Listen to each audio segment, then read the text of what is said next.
这有条神奇的河，它叫送来饼干。这是一条慷慨的河，它天天结出蝶子。河神爷爷说，结了蝶自己的归还，不管白天或夜晚。哦，不小心打破碟子怎么办？河神爷爷说，没关系呀，孩子。哦，不小心打破信用怎么办？碟子它从不再来。河神爷爷说，结了碟自己的归还，不管白天或夜晚。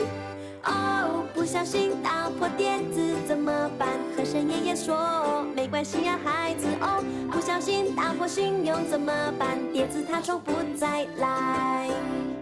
我没忘，我没忘，守信用的孩子最棒。